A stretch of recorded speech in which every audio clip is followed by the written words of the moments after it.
नमस्कार, मेरा नाम गौरव वाजपेयी है और भक्त तो नहीं कहूँगा, मैं भगवान राम की एक छोटी सी गिलहरी जैसा ही हूँ। इतने महा आयोजन में बस कुछ बूंदें, मतलब महासागर जहाँ उमड़ रहा हो वहाँ पर भक्ति की कुछ बूंदें मैं उड़ेलने की कोशिश करूँगा अपनी स्वलिखित राम स्तुति के माध्यम से, जिसे मैंने करीब 18 साल पहले लिखा था।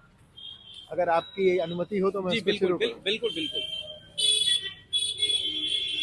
हे राम तुम सर्वोच्च हो, हे राम तुम सर्वश्रेष्ठ हो, रामत्व से तुम राम हो, हे राम तुम कुल श्रेष्ठ हो, कौशल्य नंदन दशरथ पुत्र, बजरंग के तुम वार हो, सीतापति हे राम तुम जगत के पालनहार हो, चंद्रास्त्र हो पशुपास्त्र हो, हे राम तुम ब्रह्मास्त्र हो, हे राम शक्ति पुंज हो, हे राम तुम दिव्यास्त्र हो, हे सूर्यवंशी राम तुम लौकिक जगत के प्रकाश हो, हे राम तुम कण कण में हो, हे राम तुम ब्रह्मांड हो, मर्यादा तुम हो शक्ति तुम ज्ञान का सम्मान हो, आहो हृदय में शक्तिशाली ज्ञान दो, अज्ञान को संहार करते राम तुम पालन भी करते, राम तुम अज्ञान का संहार हो, अपमान का प्रतिकार हो,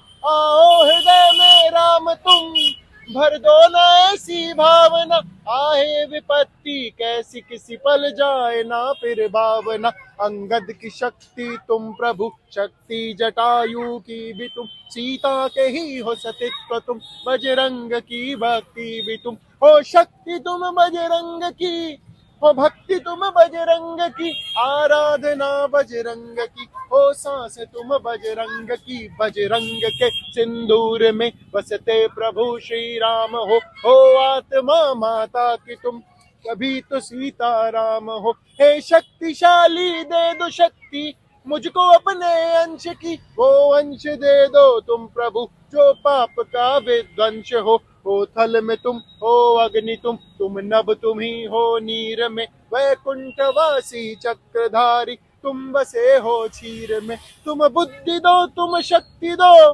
तुम मुक्ति का वरदान दो, निर्धन बना है जगत ये सारा, बुद्धि का धन धान्य दो, परमात्मा इस आत्मा को अपने में मिल जाने दो, हे राम मुझको आज बस अपने हृदय में आने दो, इन आंसुओं में बहते बहते जाऊं तुमसे दूर न, ये शक्ति है बस आपकी जो रोने दे मुझे और न, वो वंश जो बजरंग का बसता प्रभु श्री राम का, उस अंश का मैं अंश बनकर हो जाऊं श्री राम का, हो जाऊं श्री राम का, हो जाऊं श्री राम का।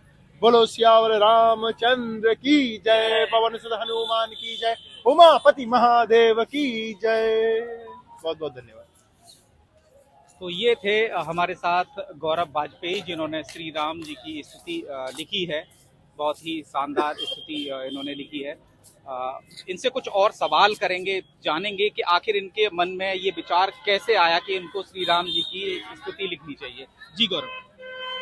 अगर मैं सच कहूं और इसको अतिशयोक्ति ना माने तो मेरे मन में ऐसा कभी कोई विचार नहीं आया, बल्कि ये कहूं कि भगवान ने ही एक बीज मेरे मन में अचानक से रोपित किया। और किस्सा 1 मिनट का है। हुआ कुछ ऐसा कि करीब 18 साल पहले 2005 की बात है कि मैं शाम को अरुण गोविंद वाली रामायण देख रहा था। तो उसमें भगवान राम जो थे वो रावण से, दशानन से अंतिम युद्ध लड़ने जा रहे थे, और पहली बार भगवान बहुत क्रोध में दिखे उस एपिसोड में। और उसमें भगवान ने कहा कि आज, क्रोध में भगवान ने कहा कि आज दुनिया राम का रामत्व देखेगी। ये एक ऐसा शब्द है जिसने एपिसोड खत्म होने के बाद मेरे मन में कहीं रुक गया, और उसके बाद इसने मुझे पूरी रात भर ये रामत्व मेरे मन में गूंजता रहा।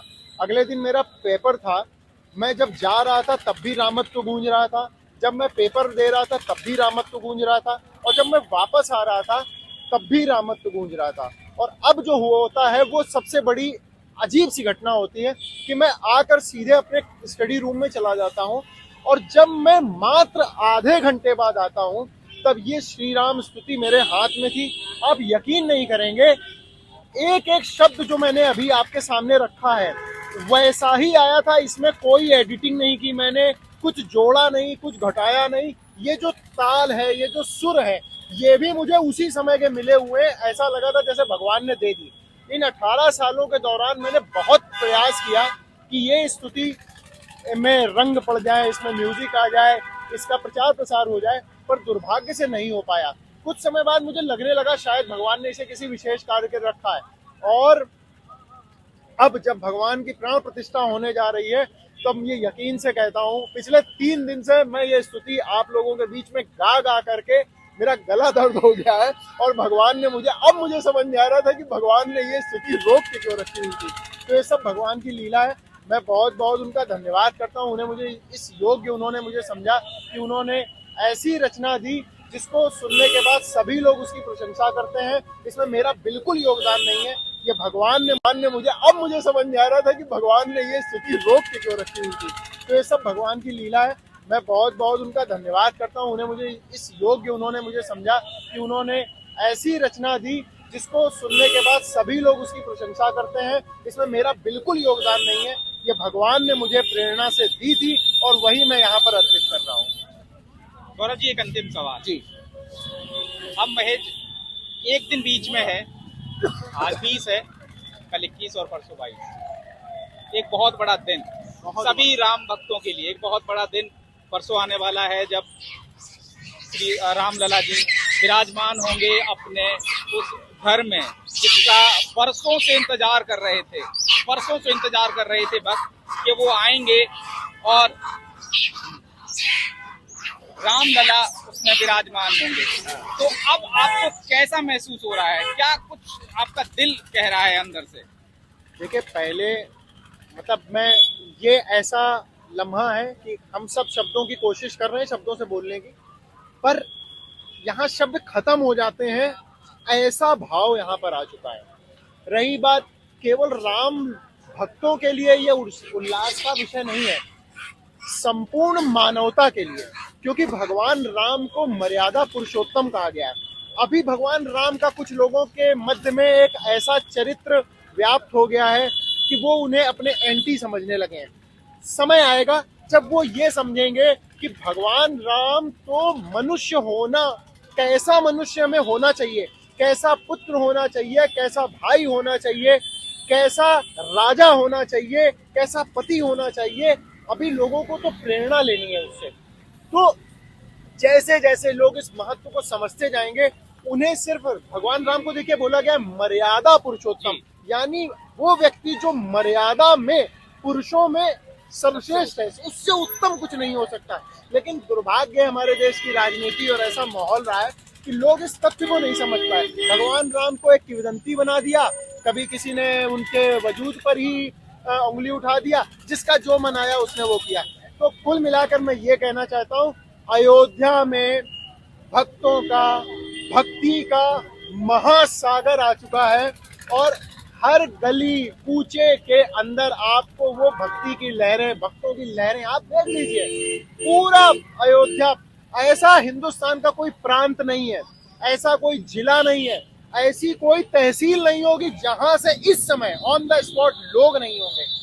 आपको अलग अलग रूप से लोग मिलेंगे। कोई 2 महीने पहले पैदल चल चुका था, कोई 45 दिन पहले साइकिल से चला था। लोग मिलते जा रहे हैं, लोग पहुंच रहे हैं राम ने, उन्हें मालूम नहीं रुकेंगे कहाँ। मेरी भी ऐसे कई भक्तों से बात हुई है, जो कुछ भक्त जो हैं साइकिल के द्वारा यहाँ तक पहुंचे हैं, कई 100 किलोमीटर का सफर तय करके। 1500 किलोमीटर वाला तो मैं 2-3 लोगों को देख चुका हूँ, पैदल चले आ रहे हैं बेचारे। आप सोचिए कि हम लोग तो यहाँ पे हैं, गाड़ी से आए, रुक गए, लेकिन 1500 किलोमीटर जो चला, तो उस व्यक्ति के मन में क्या होगा। लोगों को अगर इसमें राजनीति दिखती है तो भगवान, बस मैं राम से यही प्रार्थना करूंगा, उनको सद्बुद्धि दे दो प्रभु, क्योंकि 1500 किलोमीटर कोई राजनीति दिखाने के लिए पैदल नहीं चला आएगा।